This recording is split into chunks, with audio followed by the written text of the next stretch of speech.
Hello friends, welcome to Studykar. मैं हूं आपका दोस्त प्रभाकर। आज के इस महत्वपूर्ण लेक्चर में हम डिस्कस करने वाले हैं 18 अक्टूबर 2023 के मोस्ट इंपॉर्टेंट करंट अफेयर्स के क्वेश्चन। तो आप इस पूरे लेक्चर को बहुत ही ध्यान से लास्ट तक जरूर देखिएगा। आज का पहला और इंपॉर्टेंट क्वेश्चन है, डेनियल नोबोआ किस देश के राष्ट्रपति बने हैं? आंसर हो जाएगा इक्वाडोर। तो दक्षिण अमेरिका महाद्वीप का एक देश है इक्वाडोर, तो वहां के राष्ट्रपति बने हैं डेनियल नोबोआ। और दोस्तों, डेनियल नोबोआ इक्वाडोर के सबसे यंगेस्ट यानी सबसे युवा राष्ट्रपति बनने वाले हैं। अभी जो वहां पर इलेक्शन हुए थे उसमें नोबोआ को 52.29% वोट प्राप्त हुए हैं।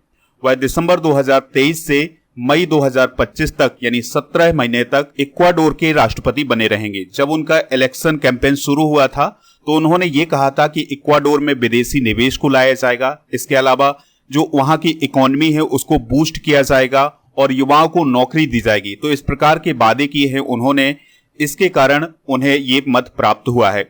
दोस्तों, इक्वाडोर की बात करें तो यह दक्षिण अमेरिका महाद्वीप में है और कैपिटल इसकी क्योटो है और करेंसी है यूएस डॉलर। इक्वाडोर वर्तमान में लैटिन अमेरिका में चौथा सबसे अधिक हत्या दर वाला देश है, यानी यहाँ पर क्राइम बहुत ही ज्यादा है। अगर हम इसके पड़ोसी देशों की बात करें तो इसके पड़ोसी देशों में कोलंबिया और पेरू जैसे देश आते हैं। हम डिस्कस करते हैं हाल ही में की गई अंतरराष्ट्रीय नियुक्तियां।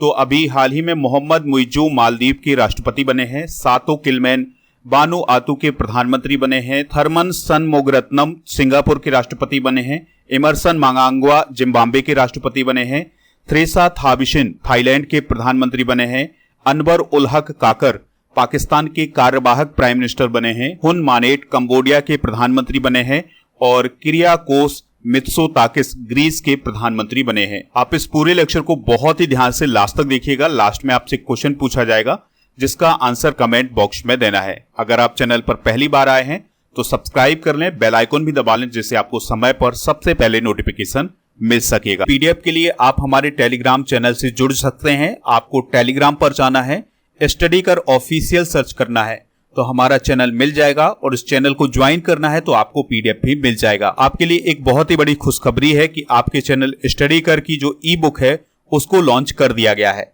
तो ये जो ई बुक है ये सितंबर माह की करंट अफेयर्स की ई बुक है। ये आपके एग्जाम की दृष्टि से बहुत ही इंपॉर्टेंट ई बुक होने वाली है क्योंकि इसमें हर उस टॉपिक को कवर किया गया है जो आपके एग्जाम की दृष्टि से बहुत ही महत्वपूर्ण था। सबसे स्पेशल बात यह की गई है कि इसके इंग्लिश वर्जन को भी लॉन्च किया गया है, तो अब इसका इंग्लिश वर्जन भी आपको उपलब्ध हो जाएगा। तो ये ई बुक मिलेगी हमारे ऐप पर, तो आप ऐप को इंस्टॉल कर लीजिएगा प्ले स्टोर से या फिर डिस्क्रिप्शन बॉक्स में इसका लिंक दिया गया है तो वहां से भी आप इंस्टॉल कर सकते हैं। जैसे ही आप इस ऐप को इंस्टॉल करेंगे, सारी जानकारी भरेंगे, उसके बाद आपको कुछ इस प्रकार का इंटरफेस दिखाई देगा।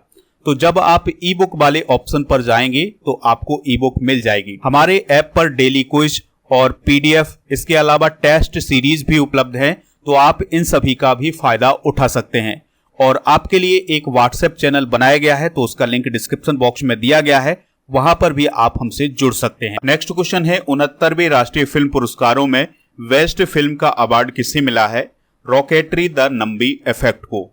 दोस्तों, इस फिल्म के डायरेक्टर जरूर याद रखिएगा आर माधवन है। तो अभी हाल ही में 69वें राष्ट्रीय फिल्म पुरस्कारों के विजेताओं को नई दिल्ली के विज्ञान भवन में राष्ट्रपति द्रौपदी मुर्मू जी के द्वारा सम्मान प्रदान किए गए हैं। जो एक्ट्रेस वहीदा रहमान है उन्हें फिल्मों में उनके योगदान के लिए दादा साहब फाल्के पुरस्कार 2021 से सम्मानित किया गया है। और जो 69वें राष्ट्रीय फिल्म पुरस्कार हैं ये भी 2021 के लिए ही प्रदान किए गए हैं। याद रखिएगा कि जो नेशनल फिल्म अवार्ड हैं या राष्ट्रीय फिल्म पुरस्कार हैं ये 1954 से दिए जा रहे हैं। दोस्तों, अब हम 69वें राष्ट्रीय फिल्म पुरस्कारों के विजेता भी डिस्कस कर लेते हैं। तो बेस्ट फीचर फिल्म का अवार्ड दिया गया है रॉकेटरी द नंबी इफेक्ट को। बेस्ट डायरेक्टर का अवार्ड दिया गया है निखिल महाजन को गोदावरी के लिए। सर्वश्रेष्ठ लोकप्रिय फिल्म का पुरस्कार दिया गया है RRR मूवी को। नरगिस दत्त पुरस्कार द कश्मीर फाइल्स फिल्म को दिया गया है। सर्वश्रेष्ठ अभिनेता का अवार्ड अल्लू अर्जुन को दिया गया है पुष्पा द राइज फिल्म के लिए। सर्वश्रेष्ठ अभिनेत्री का अवार्ड आलिया भट्ट और कृति सेनन को दिया गया है। तो आलिया भट्ट को उनकी फिल्म गंगूबाई काठियावाड़ी के लिए और कृति सेनन को उनकी फिल्म मिमी के लिए यह पुरस्कार दिया गया है। सर्वश्रेष्ठ सहायक अभिनेता का अवार्ड दिया गया है पंकज त्रिपाठी को मिमी फिल्म के लिए। सर्वश्रेष्ठ सहायक अभिनेत्री का अवार्ड पल्लवी जोशी को द कश्मीर फाइल्स के लिए दिया गया है। इसके अलावा सर्वश्रेष्ठ बाल कलाकार का पुरस्कार दिया गया है भाबिन रबारी को छेलो शो फिल्म के लिए। सर्वश्रेष्ठ हिंदी फिल्म का अवार्ड दिया गया है सरदार ऊधम को, और इंदिरा गांधी पुरस्कार मैपडियन को दिया गया है जो कि विष्णु मोहन की फिल्म है। सर्वश्रेष्ठ पुरुष पार्श्व गायक यानी प्लेबैक सिंगर का अवार्ड दिया गया है काल भैरव को RRR मूवी के लिए, और सर्वश्रेष्ठ महिला प्लेबैक सिंगर का अवार्ड दिया गया है श्रेया घोषाल को इराबिन निजल फिल्म के लिए। नेक्स्ट क्वेश्चन है ISO सर्टिफिकेट प्राप्त करने वाला भारत का पहला महिला पुलिस स्टेशन कौन बना है? तो इसका आंसर हो जाएगा भोपाल। तो मध्य प्रदेश की राजधानी है भोपाल, तो वहां का जो महिला पुलिस स्टेशन है वो ISO सर्टिफिकेट प्राप्त करने वाला भारत का पहला महिला पुलिस स्टेशन बना है। दोस्तों पिछले 3 साल में भोपाल महिला थाने ने अपने इंफ्रास्ट्रक्चर पर काम किया है और बहुत ही अच्छे तरीके से इसको डेवलप किया है। और ये जो पूरा महिला थाना है ये महिलाओं के लिए फ्रेंडली है, यानी कि यहाँ पर महिलाओं से संबंधित जितनी भी सुविधाएं हैं वो दी गई हैं। यह भोपाल का दूसरा ISO सर्टिफिकेट प्राप्त करने वाला पुलिस स्टेशन बना है। इससे पहले मिसरौद थाना को भी ISO सर्टिफिकेट प्राप्त हो चुका है। और ये जो भोपाल के महिला थाने को ISO सर्टिफिकेट दिया गया है ये 3 साल के लिए सर्टिफिकेट दिया गया है। यहाँ पर बात आई है प्रथम की, तो 2023 में प्रथम को भी डिस्कस कर लेते हैं। भारत का पहला 3D प्रिंटेड डाकघर बेंगलुरु में, भारत का पहला ड्रोन सामान्य परीक्षण केंद्र तमिलनाडु में, भारत का पहला मत्स्य पालन अटल इनक्यूबेशन सेंटर केरल में, पहली हाइड्रोजन ईंधन सेल बस सेवा की शुरुआत लेह लद्दाख में, भारत का पहला निर्माण नवाचार केंद्र केरल में स्थापित किया गया है, भारत के पहले आर्टिफिशियल इंटेलिजेंस क्षेत्रीय न्यूज एंकर लिसा का अनावरण ओडिशा टीवी के द्वारा किया गया है, प्लास्टिक उत्पाद बैग पर प्रतिबंध लगाने वाला पहला देश बना है न्यूजीलैंड, भारत की पहली हाइड्रोजन से चलने वाली ट्रेन का शुभारंभ हरियाणा से किया जाएगा। नेक्स्ट क्वेश्चन है ग्लोबल मैरीटाइम इंडिया समिट का तीसरा संस्करण कहां शुरू हुआ है? आंसर हो जाएगा मुंबई में। तो दोस्तों ग्लोबल मैरीटाइम इंडिया समिट का तीसरा संस्करण 17 से 19 अक्टूबर तक मुंबई में आयोजित किया जाएगा और यह भारत का सबसे बड़ा समुद्री आयोजन होगा। इस आयोजन में यूरोप, अफ्रीका, दक्षिण अमेरिका और एशिया के प्रतिभागी भाग लेने वाले हैं। इस सम्मेलन में भविष्य के बंदरगाहों, डीकार्बराइजेशन, जहाज निर्माण, मरम्मत और पुनर्चक्रण जैसे मुद्दों पर चर्चा की जाएगी। यहाँ पर बात आई है सम्मेलन की, तो 2023 के कुछ प्रमुख सम्मेलन डिस्कस कर लेते हैं। जैसे इंडिया स्मार्ट सिटी कॉन्क्लेव 2023 का आयोजन इंदौर मध्य प्रदेश में किया गया है। राष्ट्रीय युवा सम्मेलन 2023 का आयोजन विज्ञान भवन नई दिल्ली में किया गया है। श्री अन्न सम्मेलन नई दिल्ली में हुआ था। 7वां अंतर्राष्ट्रीय धर्म धम्म सम्मेलन भोपाल में हुआ है। 18वीं विश्व सुरक्षा कांग्रेस का आयोजन जयपुर राजस्थान में हुआ है। इसके अलावा यूथ 20 समूह की पहली बैठक गुवाहाटी असम में आयोजित की गई थी। 108वीं भारतीय विज्ञान कांग्रेस का आयोजन नागपुर विश्वविद्यालय महाराष्ट्र में किया गया था। अखिल भारतीय पीठासीन अधिकारी सम्मेलन जयपुर राजस्थान में हुआ है। नेक्स्ट क्वेश्चन है जस्टिस सिद्धार्थ मृदुल किस हाईकोर्ट के मुख्य न्यायाधीश बने हैं? तो वो मणिपुर हाईकोर्ट के मुख्य न्यायाधीश बने हैं।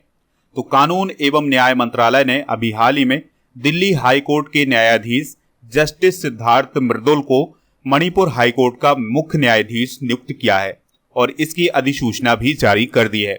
वर्तमान में अगर हम भारत के कानून और न्याय मंत्री की बात करें तो वो कौन है? अर्जुन राम मेघवाल हैं। बात आई है मणिपुर की, तो मणिपुर से रिलेटेड कुछ बेसिक जानकारी डिस्कस करते हैं।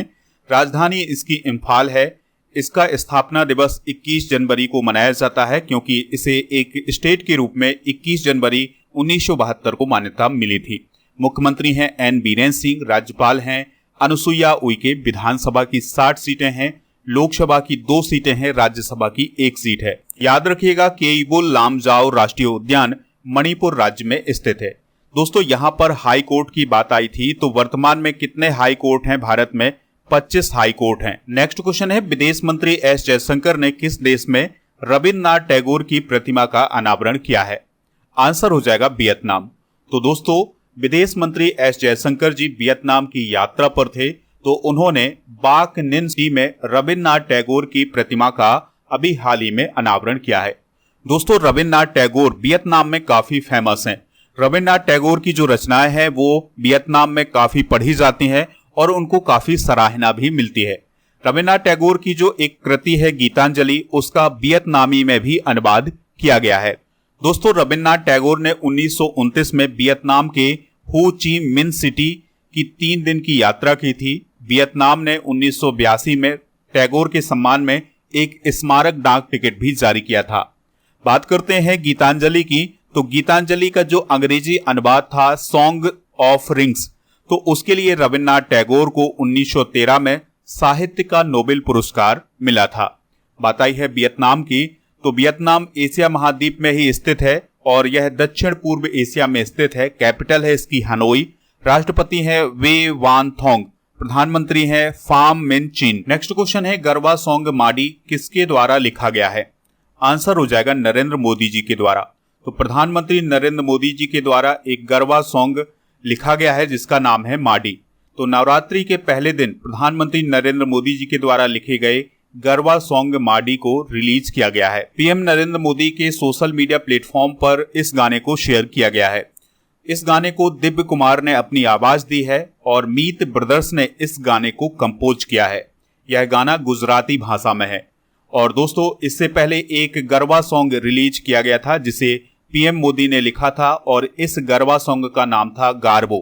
ठीक है, तो ये दोनों सॉन्ग आप जरूर नोट करिएगा क्योंकि इस प्रकार के क्वेश्चन भी आपके एग्जाम में बन सकते हैं। इस गाने को ध्वनि दी थी भानुशाली ने और तनिष्क बागची ने इसका म्यूजिक कंपोज किया था। तो ये सभी पॉइंट इंपॉर्टेंट हैं, इसे आप नोट कर लीजिएगा। बात आ रही है यहाँ पर गरबा की, तो गरबा की बात करें तो यह गुजरात का प्रसिद्ध लोक नृत्य है और इस नृत्य में डांडिया का प्रयोग किया जाता है और यह गरबा गुजरात के अलावा राजस्थान और मालवा अंचल में बहुत ही प्रसिद्ध है और ये जो गरबा है इसका उद्गम गुजरात ही माना जाता है। नेक्स्ट क्वेश्चन है क्रिस्टोफर लक्सन किस देश के प्रधानमंत्री बने हैं? आंसर हो जाएगा न्यूजीलैंड। तो अभी हाल ही में न्यूजीलैंड के नए प्रधानमंत्री बने हैं क्रिस्टोफर लक्सन। लक्सन की बात करें तो वो इससे पहले एक एयरलाइन में काम करते थे। उनकी पार्टी नेशनल पार्टी ने दक्षिणपंथी पार्टी एससीटी के साथ मिलकर के नई सरकार बनाई है और वो किसका स्थान लेंगे? अब क्रिस हिपकिंस का स्थान लेंगे। बात आई है न्यूजीलैंड की, तो न्यूजीलैंड की राजधानी वेलिंगटन है। सम्राट हैं चार्ल्स तृतीय और यहाँ के गवर्नर जनरल है सिंडी किरो। नेक्स्ट क्वेश्चन है मार्टी एहतिसारी का निधन हो गया है, वह किस देश के पूर्व राष्ट्रपति थे? आंसर हो जाएगा फिनलैंड। तो फिनलैंड के पूर्व राष्ट्रपति और नोबेल पुरस्कार विजेता मार्टी एहतिसारी का 16 अक्टूबर 2023 को निधन हो गया है। उन्हें अंतर्राष्ट्रीय संघर्षों को सुलझाने में योगदान देने के लिए 2008 में नोबेल शांति पुरस्कार दिया गया था। अब आप कमेंट बॉक्स में ये बताइएगा कि 2023 में नोबेल शांति पुरस्कार किसे दिया गया है। अब हम बात करते हैं हाल ही में हुए निधन की। तो MS गिल का अभी हाल ही में निधन हुआ है, वह पूर्व मुख्य सूचना आयुक्त थे। टेरेंस डेविस का निधन हुआ है, वो ब्रिटिश फिल्म मेकर थे। माइकल गैम्बन का निधन हुआ है, तो वह एक एक्टर थे। MS स्वामीनाथन का निधन हुआ है, तो भारत में हरित क्रांति के जनक थे। KG जॉर्ज मलयालम फिल्म निर्माता थे और जियोर्जियो नेपोलिटानो ये इटली के पूर्व राष्ट्रपति थे, इनका भी हाल ही में निधन हुआ है। और अखिल मिश्रा जो कि एक एक्टर थे, उनका भी अभी हाल ही में निधन हुआ है। नेक्स्ट क्वेश्चन है साइकी नामक अंतरिक्ष यान किस अंतरिक्ष एजेंसी ने लॉन्च किया है? तो नासा ने लॉन्च किया है। यहाँ पर दोस्तों कुछ और अंतरिक्ष एजेंसियां हैं, तो जैसे अगर हम बात करें CNSA की, तो ये चाइना की अंतरिक्ष एजेंसी है, जाक्सा जापान की है और इसरो भारत की है। तो अभी हाल ही में नासा के द्वारा साइकी नामक क्षुद्र ग्रह का अध्ययन करने के लिए 6 साल के मिशन पर साइकी नामक एक अंतरिक्ष यान लॉन्च किया है। यानी कि जो अंतरिक्ष यान लॉन्च किया गया है उसका नाम भी साइकी है और ये साइकी नामक क्षुद्र ग्रह के लिए लॉन्च किया गया है। और ये जो साइकी नामक क्षुद्र ग्रह है ये मंगल और बृहस्पति के बीच में सूर्य की परिक्रमा कर रहा है और यह जो मिशन है ये 2029 तक क्षुद्र ग्रह तक पहुंचेगा। इस क्षुद्र ग्रह को 16 साइकी के नाम से भी जाना जाता है। इसकी खोज 17 मार्च 1852 में की गई थी और यह पृथ्वी से लगभग 370 मिलियन किलोमीटर दूर है। चलिए दोस्तों, कल के करंट अफेयर्स को रिवाइज करते हैं, फिर इसके बाद जनरल नॉलेज के पिटारे को डिस्कस करेंगे। लास्ट में पूछेंगे आपसे क्वेश्चन जिसका आंसर कमेंट बॉक्स में बताना है। कल का पहला क्वेश्चन था सेना कमांडरों का सम्मेलन कहां आयोजित किया जा रहा है? नई दिल्ली में। अंतर्राष्ट्रीय गरीबी उन्मूलन दिवस कब मनाया जाता है? 17 अक्टूबर को। इसरो के द्वारा गगनयान के क्रू ए स्पेस सिस्टम की टेस्टिंग कब की जाएगी? 21 अक्टूबर 2023 को। विंझिंगम बंदरगाह किस राज्य में स्थित है जहां पहला मालवाहक जहाज पहुंचा है? केरल में। सरकार ने आधिकारिक तौर पर किस दिन को राष्ट्रीय अंतरिक्ष दिवस घोषित किया है? 23 अगस्त को।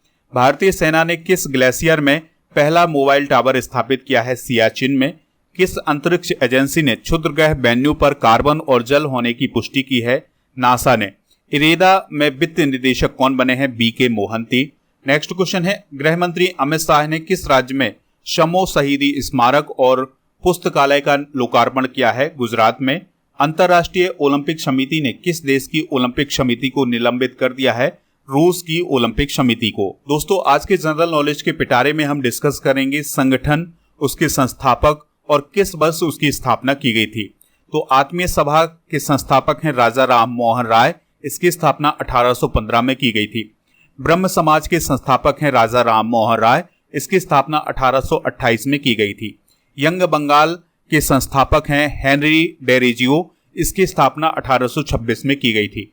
तत्वबोधिनी सभा के संस्थापक हैं देवेंद्र नाथ टैगोर। इसकी स्थापना 1839 में की गई थी। प्रार्थना समाज की स्थापना डॉक्टर आत्माराम पांडुरंग ने की थी 1867 में।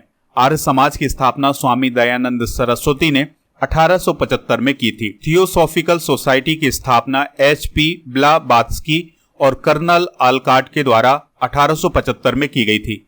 रामकृष्ण मिशन की स्थापना स्वामी विवेकानंद ने 1897 में की थी और सत्य शोधक समाज की स्थापना ज्योतिबा फुले जी के द्वारा 1873 में की गई थी। कल के करंट अफेयर्स में जो क्वेश्चन पूछा गया था उसका आंसर था इसरो। तो लगभग सभी लोगों ने इसका आंसर इसरो बताया हुआ है।